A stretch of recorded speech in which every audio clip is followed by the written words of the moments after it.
Hello everyone, কেমন আছো তোমরা সবাই? অনেকদিন পর আমরা ভাবলাম যে একটু বাঙালি স্টাইলের ব্রেকফাস্ট করি, তাই আজকে আমি আলু ভাজি করতে লেগে গেলাম। সবজির মধ্যে আমার সবচেয়ে ফেভারিট সবজি হচ্ছে আলু। আলু ছাড়া অ্যাকচুয়ালি আমার চলেই না। আলুর ভর্তা, আলু ভাজি, প্লাস হচ্ছে গিয়ে গরুর মাংসের সাথে আলু, সব কিছুর সাথে আলু থাকাটা মানে হচ্ছে পারফেক্ট ডিনার কিংবা লাঞ্চ কিংবা ব্রেকফাস্ট। আজকে ভাবছি শুধু খাবার নিয়েই কথা বলবো, তাই খাবার নিয়ে যত আলোচনা আমার।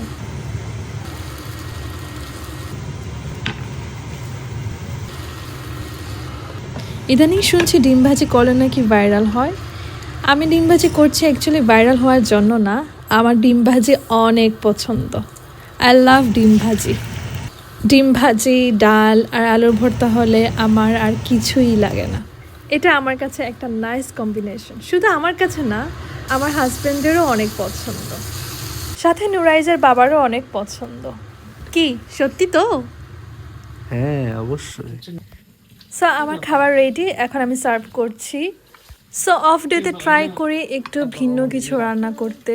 সো আজকে নুরাইজের বাবার অফ ডে ছিল, তাই আমি ভাবলাম যে একটু দেশি ব্রেকফাস্ট করি। আর সুইডেনের যে ওয়েদার, ব্রেকফাস্ট করছি না ডিনার করছি না লাঞ্চ করছি কিছুই বোঝা যায় না। অ্যাকচুয়ালি সুইডেনের উইন্টারটাই এরকম, খুব তাড়াতাড়ি সানসেট হয়ে যায় আর সানরাইজটাও হয় অনেক লেটে।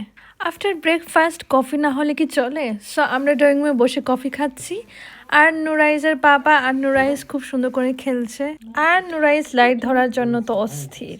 আজ এই পর্যন্তই, সবাই ভালো থাকবেন, আল্লাহ হাফেজ।